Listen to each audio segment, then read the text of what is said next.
G'day guys, you're back with MiracleMAX. Today that's been towed into the workshop is an LT Ford Focus 2008 model with a 2-litre Duratec engine in it. It's a no-start situation.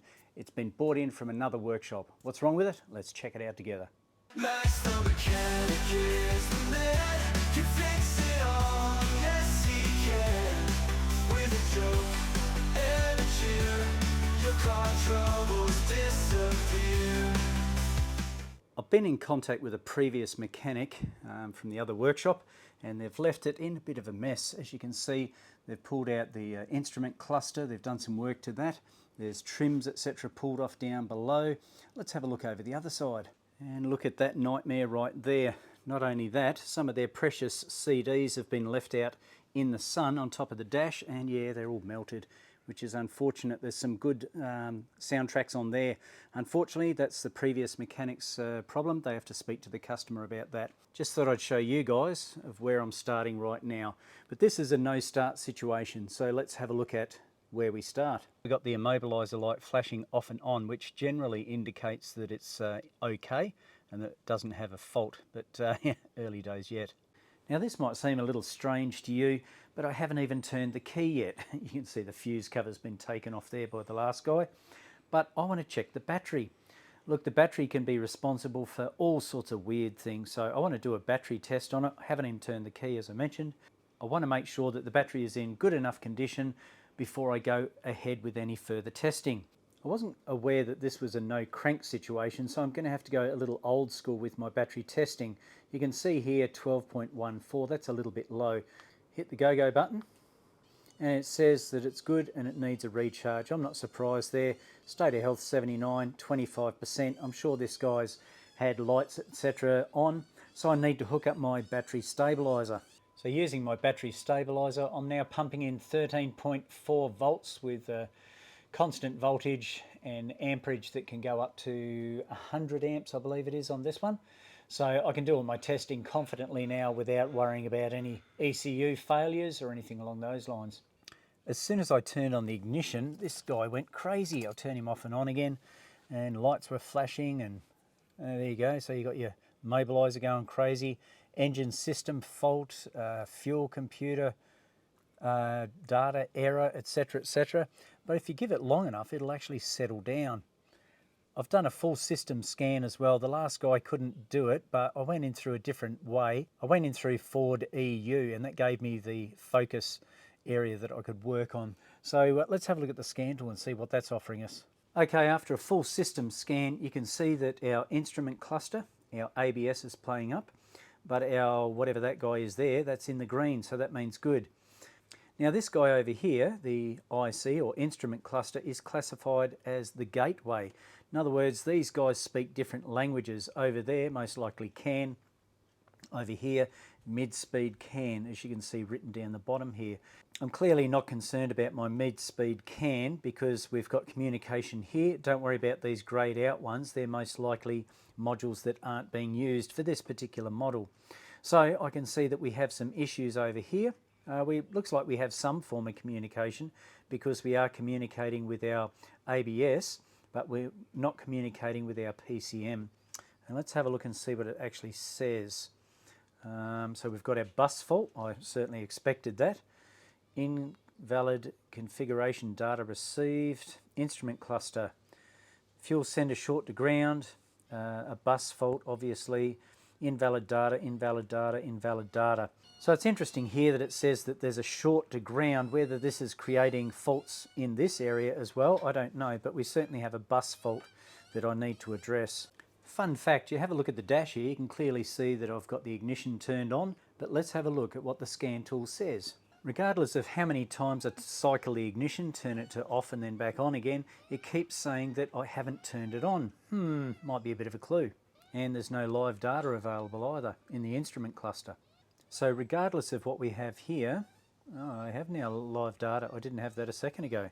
That's interesting. Let's go to the start position and see what it does. Let's select that one.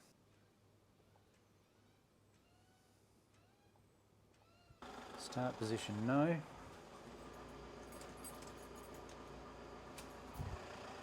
No, start position is still 0. So it's not communicating with the PCM, so obviously there's an issue there.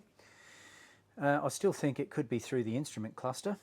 Consistently, it doesn't seem to be getting an ignition signal to our ECMs, whatever they happen to be. So perhaps we've got a power supply problem. That's interesting, because we've got communication with our ABS, and that's on that bus, of course. So our ABS is working, so clearly we're getting a path from our instrument cluster through to our ABS, but we're not picking it up at the PCM or any of these others. I'll have to research what they are. But yeah, we're not getting a PCM connection there, are we? Maybe you still need to look for powers and grounds. Basic things, hey? According to auto data in the communication side of things, we can see that our CAN high and CAN low is typical 6 and 14. This is our diagnostic link connector there, X1. But also we have a second communication setup, which is a low speed CAN, or mid speed CAN I should say, and that's listed as VAN, Vehicle Area Network, I believe it is. And that's on pin 3 and 11. And they split up. Now, the split up is done through the gateway. The gateway, or the translator, is the IC unit. If we slide up here, you can see that this is our instrument panel, A5. There are variations, of course, for different models. But you can see the CAN comes in and the VAN leaves. So this is our translator, or our gateway as it is also known as.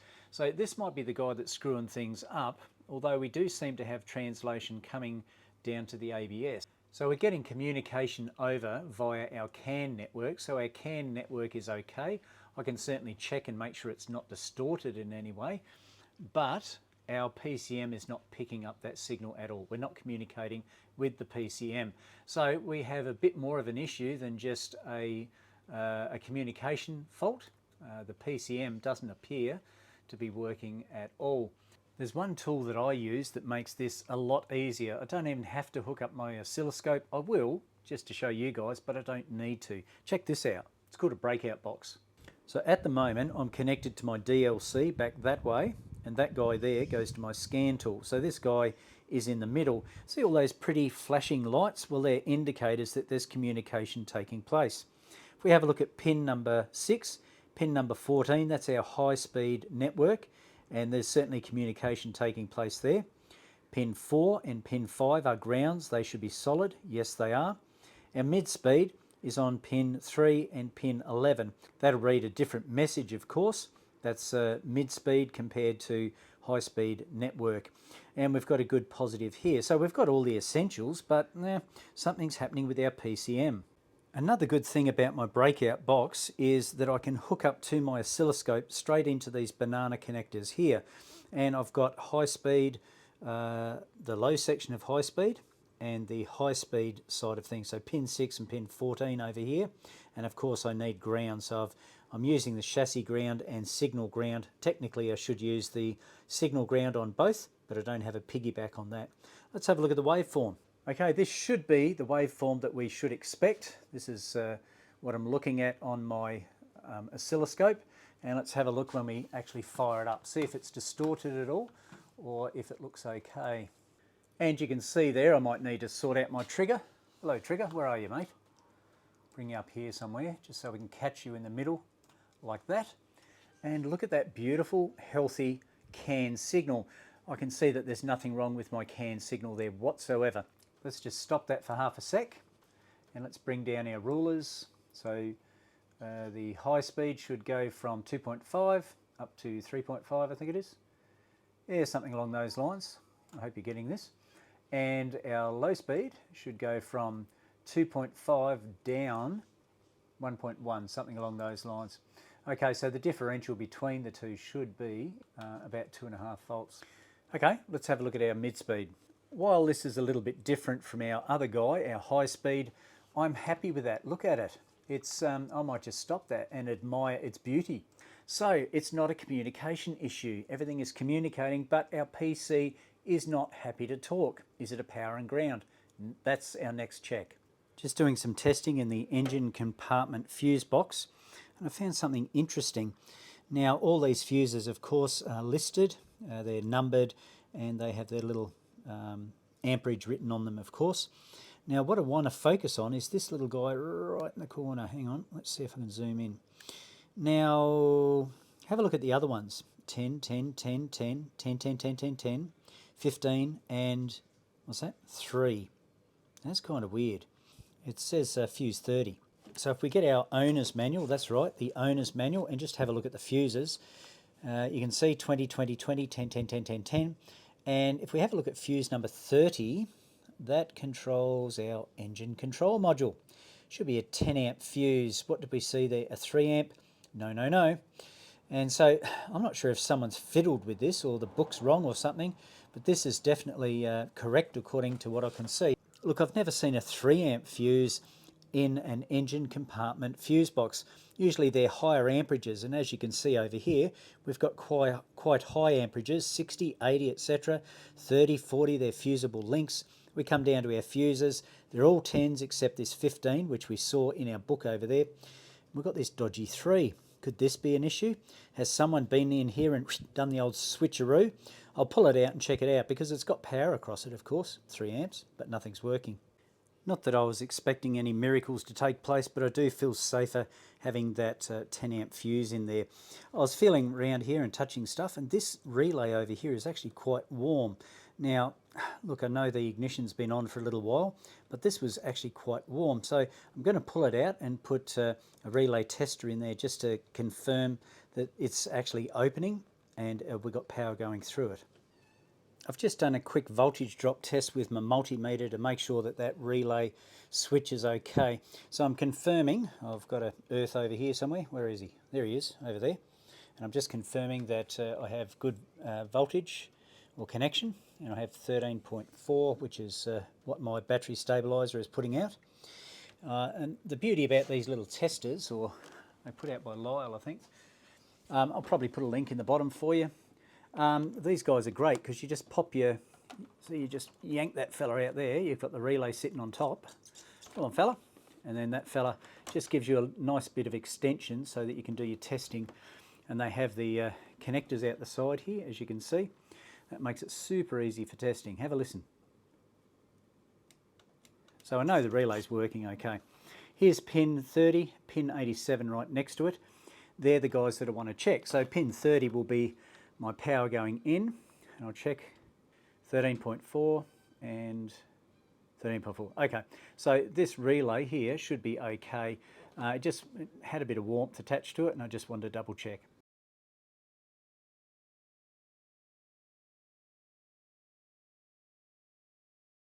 This is one of my new toys. I've just bought myself a digital microscope. It's 300 times plus digital times by 5. Don't know what that means, but anyway, gets us nice and close. And I've got that instrument cluster under there. Let's go up there and have a look at the screen that I've got it on. It's pretty big, hey? So what we're looking over here is the previous mechanic's done a repair. He's done some soldering down through here. Some of it is okay, some of it's a little bit not so fantastic. I'm going to reflow those ones because some of them, example there, look a little bit strange, and there's one there that's got a real daggy bit hanging off it, which I'm not overly excited about. And I just want to make sure that we don't have, yeah, that guy there, check that out.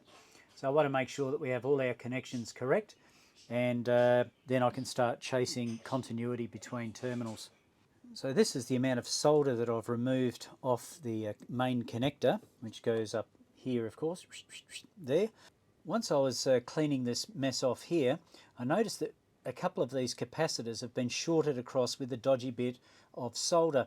Now, to me, it doesn't look like a professional improvement. To me, it looks like just a bit of solder that's gone across there. So I'll clean that off. I'll show you on the digital microscope what it looks like. In actual fact, we don't need to go under the digital microscope. You can clearly see it right here. You can see where there's a blob of solder. Now, I'm not sure what sort of problems that's going to cause, but certainly being joined there is not a great idea. I'll take a photo before, just in case it's meant to be there, but I certainly don't believe it's meant to be. Everything looks okay. I can't see any dry solder joints anywhere. Doesn't mean that they aren't there.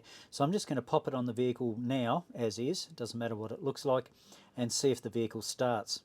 But just before I do that, I want to double check my continuity. So I've gone into each one of the terminal connectors here on the back, just with my bit of wire, and on the back I've got the other end of my multimeter with the continuity buzzer hooked up. So I can just double check all my work and make sure that I'm happy with that. Okay, and not only that, I went through and I tested further down the board, not just at these particular points here, because obviously, you know, if you've got a bad solder joint or something here, you might get continuity here, but not further down the track, as in there, for example, on that resistor. So I've gone through and tested every single one of those and made sure that my soldering is correct and I have good continuity. Unfortunately, even though I've soldered up those joints and cleared the codes, we still have this situation here where nothing happens. Plenty of lights, but nothing in the go-go direction, okay? Nothing there. So once again, I need to head down to the PCM to see my powers and grounds. In this particular model, Ford Focus, the PCM is kept right next to the battery there. Bit of a pain to get to, but got it out. Other ones I've had to get to were actually located down here in the sort of wheel arch front mudguard area. Bit of a pain as well. They like hiding these things in nasty spots. But as I was pulling this out, I noticed a couple of things. When I disconnected the PCM connectors, the main connectors, have a look at this. This is tape. Now this tape here does not appear to be genuine. Look, someone's just been here before me, guys. Someone's just whacked a bit of the old duct tape over the top by the looks of things. That's certainly not genuine. So who knows what we'll find in there. Even before I look at a wiring diagram, I can tell which ones are power and grounds. You can see these big suckers on the side. They'll be powers and grounds. It's 4 over here, 4 over here, 4 over here, and 4 over here. But I want to look for terminal retention. What does that mean? So it's no use having powers and grounds going there if they won't connect to the male and the female fittings. So what I've got here is just a wire that is the same size as that terminal, and I'm just gently going in here. We're not pushing, we're just looking for the drag. And I can feel that there's drag on that fella, that fella, that fella, and I just keep going. The best way to check for powers and grounds on any circuit is to make sure that it's done under load. So what I've got is in series, or in parallel, sorry, I've got a globe going into my multimeter, and I've got positive on this side, that's going to my battery, and this side is going to be my earth. Let's go over to an earth over here, shall we? There we go. Okay, we've just proven our integrity, and it should be about that 14 volts or whatever it is, 13.4. Close enough in my opinion for the testing that we're doing. Now I've had a look at the wiring diagram, and it is pin 10, 11 and 23, and that's these black guys back here on this particular connector. You can see it written there, pin 10, that's obviously 11, and it's got 22 down there, so that's 23. So I'll check with this little guy here first. That should be there, that should bring the light on, and that should hold our voltage, no problemos. Get rid of this guy, whoop, off he comes, and put on this fella. It's a little bit fatter, and that goes into those other connectors. So we'll just pop that to one side, and we are doing pin number 10 and 11, so those two fellas there. That was 10, sorry. So there's 11, and there's pin number 23, okay? So I'm happy that our grounds are okay, but what about our powers? Pin 35 is this black blue wire over here. I've got my light as well as my power set up over here. I've got power over there and ground going into my pin 35, or you know, it will be grounded by the ECU. So I should have 12 volts or something like that come up there, and my globe should come on when I turn on my ignition. And there we have it, no probs. So we have proven that, well, the earth circuit has been switched by the PCM. We've also proven that that circuit is okay. Also, there must be a ground coming into the ECU as well. So what we need to do now is check our injectors and our coils to make sure that we've got an output coming out to those guys too. I'm just going to use a test light in this case. I've got a, I'm back probed into my number 1 injector, and we'll see if we've got power there. We've got power there, so that proves that the power is coming through the entire circuit. Just before I head off for the night, I thought I'd do something, well, a little bit different. I just wanted to have a look and see if I was getting a start signal. That's this guy over here. It's black red and it's pin 4. So when I go to my start position with my ignition key, this bloke here should light up. I've got a ground over there, of course. Let's see what it does. Well, shiver my timbers, what the heck is going on here? We've got a start signal coming from the ECU down to the starter, I presume, coming from the relay. That's a problem for tomorrow. Right, it's a new day. Remember how last time I checked for my CAN signals on my CAN box over there? They were happy, but where was I doing that? I was doing it through the DLC, or the Diagnostic Link Connector, which is okay. That tells me if the CAN system is working, but it doesn't tell me if the PCM, or the Powertrain Control Module, is actually receiving those messages. So finally I found the correct wiring diagram. There's several different engines and it changes all the wiring on the PCM. It's a pain in the butt. So let's have a look at where our CAN is located now that I've found the correct location for them, or the correct wiring diagram. And over here we can see that it's on connector A30 and connector A41, as you can see there. So it's blue red and green red, and I've got that hooked up over here. That's grey red, and you can see grey red and blue red. So I'm hooked in there, and what do we have? I've got the ignition turned on, and what is our oscilloscope showing? Well, that's showing us exactly the signal that we need to do. So it's saying it's got a communication issue with the PCM. That must be an internal thing, because that CAN signal is getting all the way to the PCM. Because the instrument cluster is doing its job, it's translating that information and sending the CAN off to individual ones, so no probs there. But yeah, just a little more testing and then I'm going to call it. There's some great information on Auto Data and of course other providers as well, but I love this one here called Pin Data, because you can go into the actual connector, each pin into the PCM over there, and you can check and see what's required at the time when the ignition's turned on or when it's turned off or something along those lines. So I've gone through absolutely everything that I possibly can related to the power and grounds on the ECU, or the PCM I should say, together with the CAN bus. We've seen the CAN bus, that's nice. Our grounds, powers to our relays, etc. And then over here it just starts to get a little bit dodgy. We've got a few questionable things that just don't seem to make any sense. Not that they're related to the starting of it, but it's interesting to see the crank position, or the crank signal over here is working fine. We've got, I turn the ignition on and I get a nice signal on my oscilloscope over there of 13.4 volts, which is what my battery stabilizer is pumping in. So yeah, a little bit confused about what's going on. This throttle motor seems to be doing some dodgy things. So whether that's, damaged the PCM or not, I don't know. And also the start, I'm not getting a start signal. I'm getting a start signal from the ignition switch through here to there, but it won't crank. It won't actually start the engine or crank over the engine. So that's the next thing to check. I've removed the starter motor relay, and to test it, I've used this little tester. It didn't cost much, AliExpress or somewhere like that. All you do is you hook it up to a ground, and then you hook it up to your power supply, and you hit the test button usually. It'll do that 10 times. And it's saying that it's okay. So what it does is it turns the circuit off and on, and then checks for the current across pin 30 and 87 to make sure it's in good nick. So yeah, I'm happy that the relay is okay. I'm also getting the switch signal from my ignition switch, but there's no ground here, and that's why it's not cranking over. So I just want to confirm that the starter motor is working okay. So look, you've got to check your relay and make sure that it's correct. One way to do it is to check and see, which I did in this case, with a multimeter, I check for ohms between my coil, so my control wires. So it'll have quite high resistance. In this case it was about 90 ohms. There's nothing between here and here, but there was about 90 ohms. So this is my control side of things. This is my switch side of things. So what I can do is just bypass the relay. I get power from one side, connect it to the other side via a fuse, and we should hear the starter motor crank. Let's try that.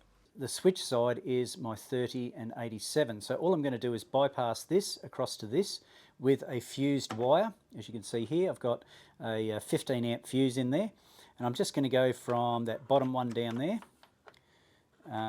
once I get that out the road for you, and I just hit that and we should hear. So I know the starter's okay, but why do I have no ground here? Could that be responsible for other problems? I don't know. One thing I forgot to check, of course, an important thing or sensor is the crankshaft position sensor. Now I thought, well, because it's idling I can't check it. But now that I've got the starter motor rigged up, kinda, I'm just bypassing the relay over here. I accidentally blew one of the main fuses here, so I'm just bypass that with another, what's that, 20 amp fuse. I'll replace that later. But I'm bypassing the starter motor so that I can get it to crank, and then I should be able to look on my oscilloscope and see if my crankshaft position sensor is doing the correct signal. That should be another input going into the PCM to tell the engine to start, but I'm not getting any pulsing at my injectors or my coils, even though I'm cranking the engine with the ignition on. Problems? I think she's internal, mate. I think she's internal. Okay, so this is an AC signal, so I shouldn't really have any trouble getting self-producing voltage out of it. It's a reluctive sensor. So I'm in pin number B6 and B17. There's no ground attached to this, it's just one end of a wire into the next. So now I'll crank it and hopefully we get a good signal on the oscilloscope.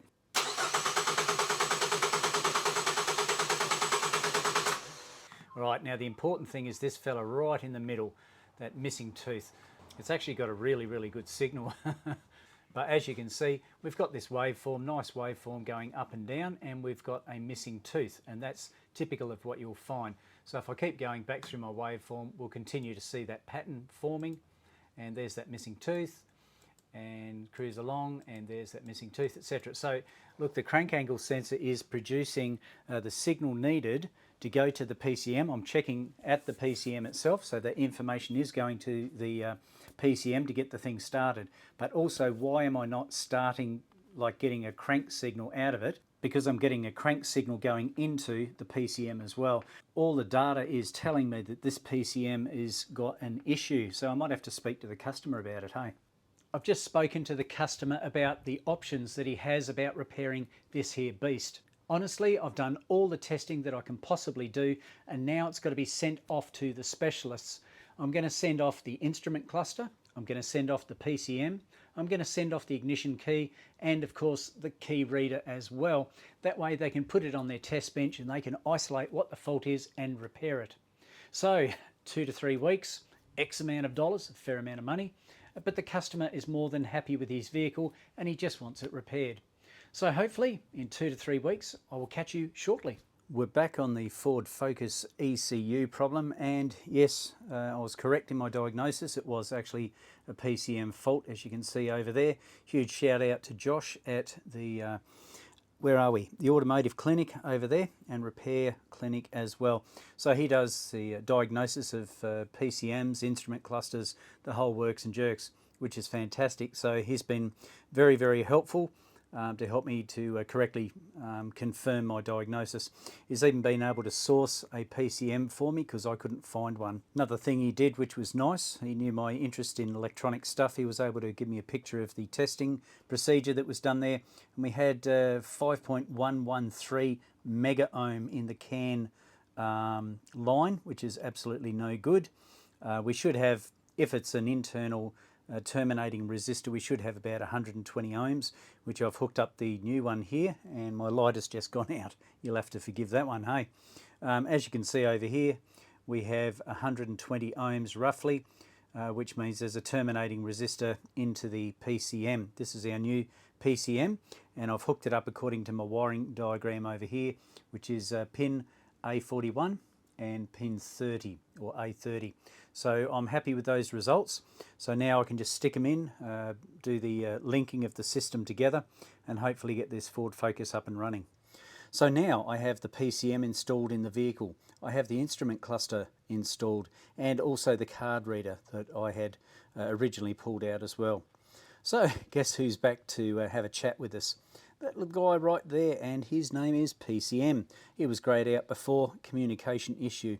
So that's fantastic news. Yes, we have plenty of fault codes to sort through. We've got a little bit of programming or linking to do yet, but that's great news that we actually have our PCM back. He's not ghosting us at the moment. He's having a chat with us. So that's awesome news. So let's get into the linking side of things next. After clearing all those codes, the only one we have is within the PCM, and it's good to have you back, mate. We have missed you. What is our fault code? Well, let's have a look. And as you can see, of course, it's a theft deterrent one. You can hear the fans going in the background as it cycles through a specific testing process. But of course, it's immobilised at the moment. We need to match the keys to the new PCM, or second-hand one, that is. All right, after much searching, stress, and speaking to other people, I've come across a program called FORScan. I'll put the link in the details down in the bottom of the video, but at the moment I'm trying the PATS program. That's the guide that I've been trying to get into the keys, and across here we go to service procedures, etc. A little spanner there, that'll bring us, well, I'm partway in it already, so I can't do it now, but I just wanted to show you guys where I was at the moment. It's been certainly a learning curve for me. So it's the same as what I've done with the G-scan, etc. So what I need to do is erase the keys. There we go. Erase the keys, and then we can reprogram them. So erase the keys, you'll need a minimum of 2 new keys, which I've got.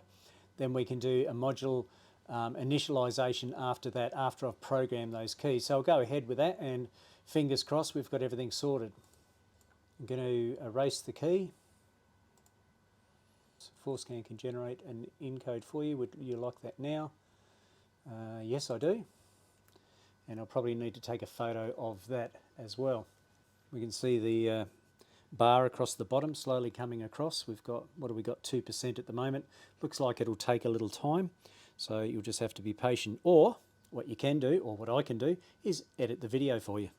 Okay, we're part way through our procedure. As you can see, our little bar has come up to, what have we got, 13% there.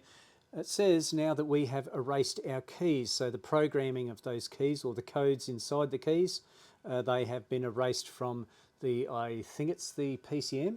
I'm not sure where it's kept, but we now need 2 keys, which I have. So I'll probably have to plug in each key to get them to be reprogrammed. Now we're up to the programming stage. All right, so set the ignition switch to off, turn the ignition to on, press OK. Okay, I've gone back out and I've gone back in again through key programming, and it says insert a new key. Obviously turn it off, put a new key in, turn the ignition to on, press OK. Fingers crossed, the first one went through. As you can see up here, it says number of keys stored 1. Let's get that second one programmed. And look at that up there, stored keys 2. Yay, so far so good. Module initialization is next, so we can do that right here as well. This is just a warning to say that we've got in codes and out codes, gaining security access, and FORScan's going to do all the work for me. I don't have to get an external generator. Yes, please. It's generating a code for me now. Wow, check that out. Something's gone right for me. Initialization has been successful. The PATS module initialization is now complete. Cool. Now it's the moment of truth. Will this thing work or not? Have I diagnosed it correctly? Here goes the turn of the key. Ignition to on. That looks all good. And it's idling, it's running, it's accelerating.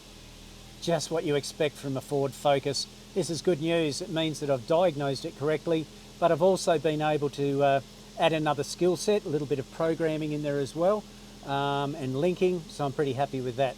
All I have to do now is to dig up the code, radio code, get that sorted for the customer, and then let the other mechanic put all the bits and pieces that he took off before back into place. So, yep, that's another job for someone else. But my side of things is almost done. Get that radio code sorted next. I've just cleared all those fault codes and done another scan, and of course they've come up with nice green colours there, which is fantastic news. This is part of the post scan, so that should go on the single report when I hit report, because I followed on from the previous one. So I should be able to print that off for the customer, and that's all good news. Just got to sort out that radio next. Unfortunately, there was no quick solution to this problem for recoding the radio. Of course, the ignition's turned off at the moment, but I had to use these special tools that came with a trim clip kit that I bought from, I don't know, AliExpress, somewhere like that. Didn't cost me much, but obviously it's paid off now. You put these little connectors in here, I'll show you shortly, and they fit in there. Then you can pull the whole radio face out. Why would you bother doing that? Well, the code that you actually need is on, I believe, the base. Let's pull this out a little bit further. There we go. You can see that code there. That's the code that I need. I'll take a photo of that, punch it into a generator on the net, and that should give me the radio code that I need. Found a site that deals with the serial number as opposed to the V or the M number. So hopefully those details went in okay. Hopefully I can get a code now. When I got this vehicle, the battery had been disconnected and therefore there were no radio codes, but I'll write this down for future reference for the customer. And now that payment has been made, I now have my radio code. Let's see if it's going to work. Now that I've got my code in, that was 1, 2, 3, 4, I hit number 5 and that should be like an enter button. Fingers crossed. Says good. Looks like we've got some time happening. Let's see if it works. AM. All right. Mission completed. Now I can, it's happy to hear me. Maybe it's not happy to hear me. Of course, to finish a professional job off, you need to set the time, and I've also done a preset, number 1 preset there for our local station. Well, that took a while to get sorted, didn't it? There was programming issues, not sure if it was the cluster, not sure if it was the PCM, but I'm really glad that I did all that extra testing to confirm that it was the PCM, even getting it confirmed by someone else. I've just phoned the customer. They're really happy to have their vehicle back and they're looking forward to more trouble-free driving. I hope you've learnt something from this video today, guys, because I certainly have. I've learnt a real lot. It's opened up a whole new skill set for me, which I'm really grateful for. If you haven't already, please subscribe to the video, give it a like, feel free to comment down below. Don't forget about that notification bell.